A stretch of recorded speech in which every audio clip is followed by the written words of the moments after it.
Assalamualaikum warahmatullahi wabarakatuh. Waalaikumsalam warahmatullahi wabarakatuh. Yang kami hormati Ibu Eni Marta, SPD, MPD, dan yang kami sayangi teman-teman semuanya. Pertama-tama marilah kita panjatkan bersyukur kehadirat Allah Subhanahu wa taala yang telah memberikan berbagai kenikmatan kepada kita semua. Salawat serta salam senantiasa tercurah kepada baginda kita Nabi besar Muhammad SAW. Allahumma sholli ala sayyidina Muhammad wa ala alihi sayyidina Muhammad. Kami dari kelompok 4 akan mempresentasikan hasil presentasi kami yang berjudul Sistem Reproduksi pada Diri Manusia. Terlebih dahulu, kami akan memperkenalkan anggota kelompok kami. Saya moderator Dewi Fitria, samping saya Mina Lestari sebagai pemateri, Esmini sebagai pemateri, Saya Satriani Gegi sebagai pemateri. Saya Rami Juliana sebagai pemateri. Saya Puspa Sriwiyanti sebagai pemateri. Saya Sesmana sebagai pemateri. Langsung saja penjelasan tentang materi kami yang akan disampaikan oleh pemateri pertama. baiklah saya akan menjelaskan pengertian reproduksi. Istilah reproduksi berasal dari kata re yang berarti kembali dan kata produksi yang berarti membuat dan menghasilkan. Sistem produksi pada manusia akan mulai berfungsi ketika seseorang mencapai kedewasaan atau pubertas atau masa akil balik. Pada seorang pria, struktur sistem reproduksi pada manusia. Sistem reproduksi adalah sistem yang berfungsi untuk berkembang biak, terdiri dari testis, ovarium, dan bagian alat kelamin lainnya. Yaitu yang pertama, organ reproduksi pada pria. Organ reproduksi pria terdiri dari organ internal dan organ eksternal. Yang pertama yaitu organ reproduksi eksternal pria terdiri dari yang pertama penis. Penis merupakan organ yang berfungsi sebagai alat kopulasi, yaitu hubungan antara alat kelamin jantan dan betina untuk memindahkan semen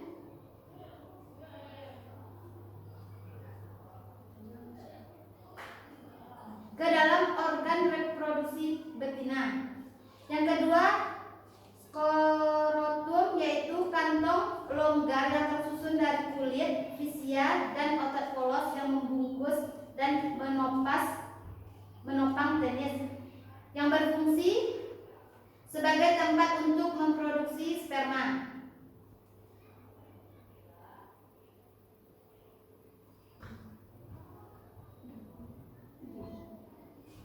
Selanjutnya testis. Testis merupakan kelenjar kelamin yang berjumlah sepasang, berbentuk oval dan terletak di kantong pelir atau skrotum.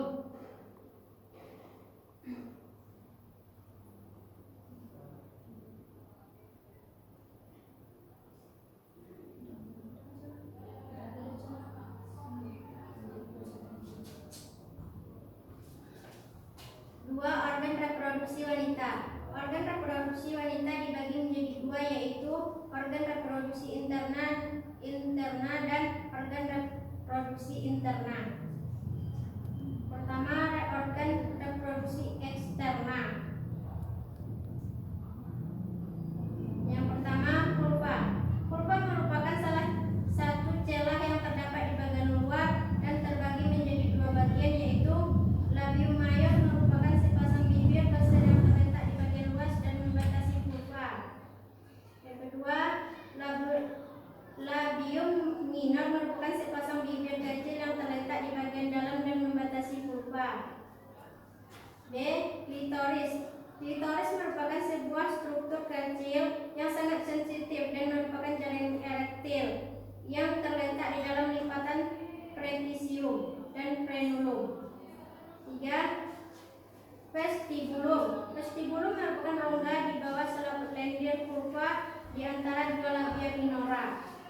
Di dalam vestibulum terdapat liang vagina, uretra, kelenjar skene kanan dan kiri, serta kelenjar vestibulum. vestibuli mayor. D. Mons pubis, yaitu daerah yang menggantung di antara simfisi pubis. Organ ini terdiri atas jaringan dan lemak serta akan ditumbuhin rambut jika si orang wanita sudah beranjak dewasa.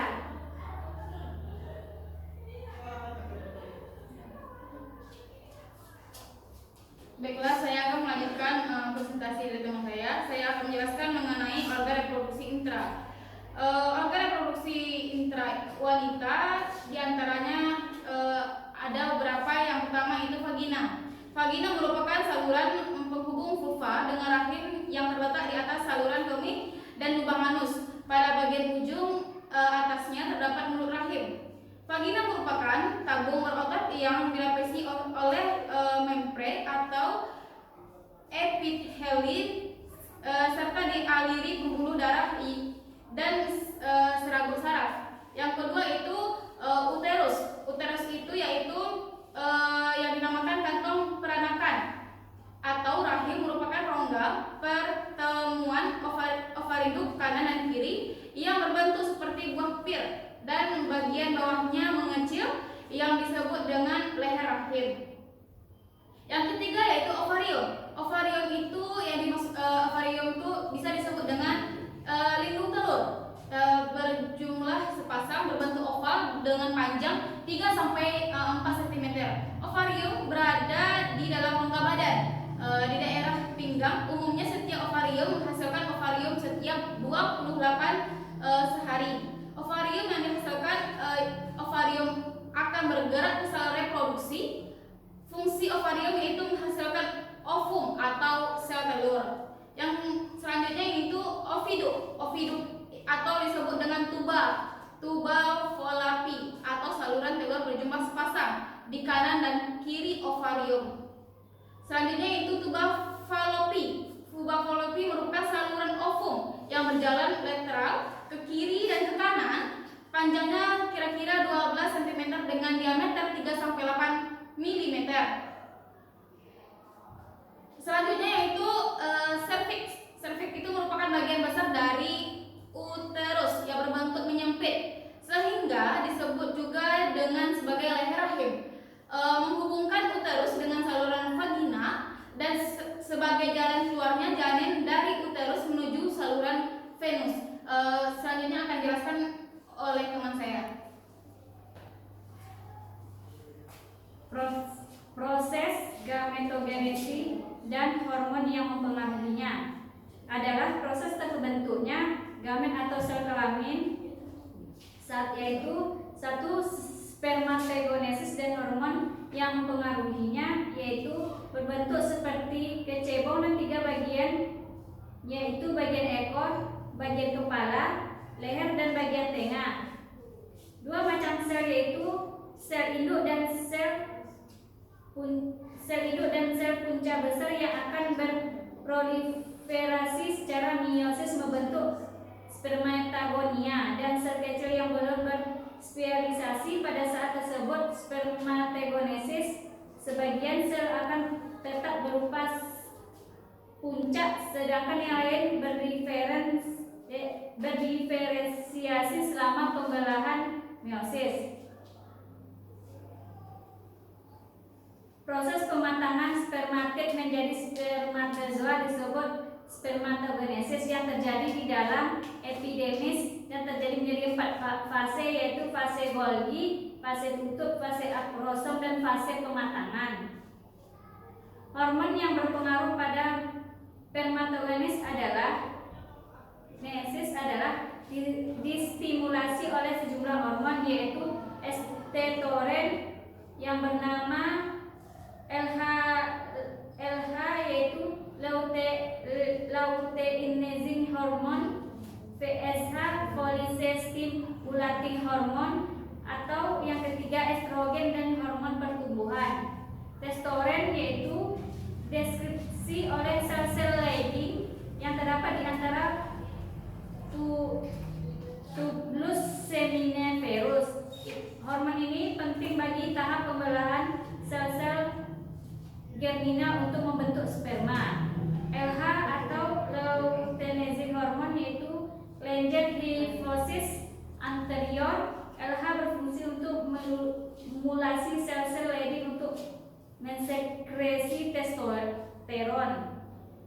biasa atau FSH, Follicle Stimulation Hormone, juga disekresi oleh sel-sel kelenjar hipofisis anterior dan berfungsi multimulasi sel-sel Sertoli. Pengubahan sperma tidak menjadi sperma yaitu spermiasi tidak akan terjadi. Hormon pertumbuhan diperlukan untuk mengatur fungsi metabolisme testis. Eugenesis dan hormon yang dipengaruhi pada wanita yaitu merupakan proses pembentukan ovum di dalam ovarium.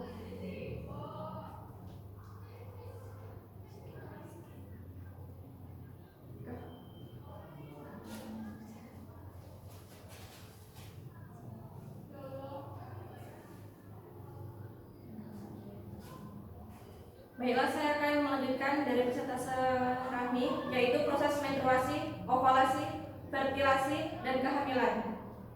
Menstruasi adalah pendarahan secara periodik dan siklik dari uterus yang disertai pelepasan endometrium. Menstruasi terjadi jika ovum tidak dibuahi oleh sperma.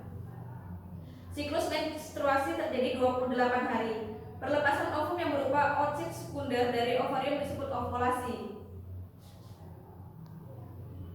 Siklus menstruasi dibagi menjadi 4 fase, yaitu pertama, fase menstruasi, yaitu luruh dan dikeluarkan di dinding rahim dari tubuh. Hal ini disebabkan berkurangnya kadar hormon seks.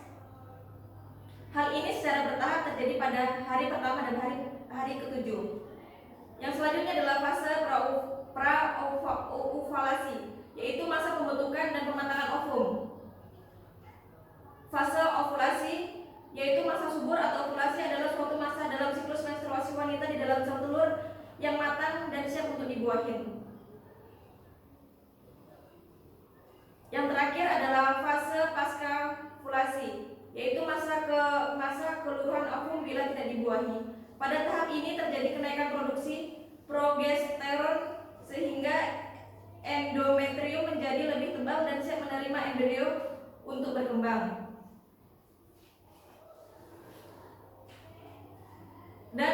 Dan fertilisasi adalah penyatuan ovum atau oosit sekunder dan spermatozoa yang biasanya terjadi di ampula tuba. Fertilisasi mempunyai 2 fungsi utama, yaitu fungsi reproduksi dan fungsi perkembangan.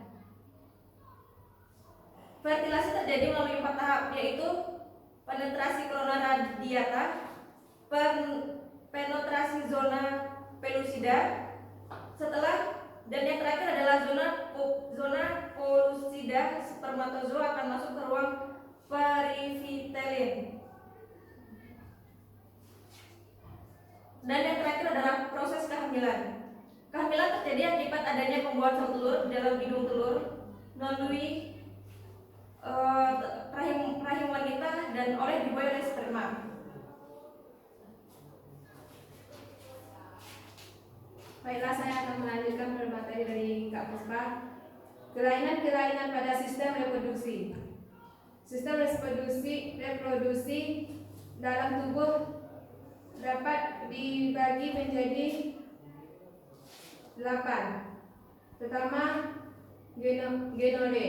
Genore adalah penyakit menular seksual yang disebabkan oleh bakteri Neisseria gonorrhoeae yang menginfeksi lapisan dalam seluruh saluran kandungan kemih. B. Sifilis. Sifilis adalah penyakit menular seksual yang disebabkan oleh bakteri Treponema pallidum yang masuk ke dalam tubuh manusia melalui selaput lendir. C. Prostatis. Prostatis merupakan penyakit peradangan kelenjar prostat. Gangguan prostat dapat menyebabkan kematian bagi penderitanya. Impotensi biasanya merupakan akibat kelainan pembuluh darah, kelainan persarafan, kelainan pada penis, dan masalah psikis. Kanker rahim. Kanker rahim adalah tumor ganas pada lapisan rahim endometrium. Kanker rahim biasanya terjadi setelah masa menopause dan sering terjadi pada wanita. Kanker payudara. Kanker payudara adalah tumor ganas yang tumbuh di dalam jaringan payudara. Kanker payudara dapat melalui tubuh di dalam kelenjar susu. Endometriosis. Endometriosis adalah suatu penyakit di mana bercak-bercak jaringan endometrium tumbuh di luar rahim, padahal dalam keadaan normal. AIDS merupakan penyakit menular seksual yang disebabkan oleh virus HIV. Virus HIV terdapat di dalam cairan tubuh seseorang yang sudah terinfeksi. Demikianlah hasil presentasi kami. Apabila teman-teman ingin bertanya, silakan tulis di Google Classroom. Inilah hasil presentasi kami. Apabila ada kekurangan, kami mohon maaf. Kami akhiri. Wabillahi taufiq wal hidayah. Wassalamualaikum warahmatullahi wabarakatuh.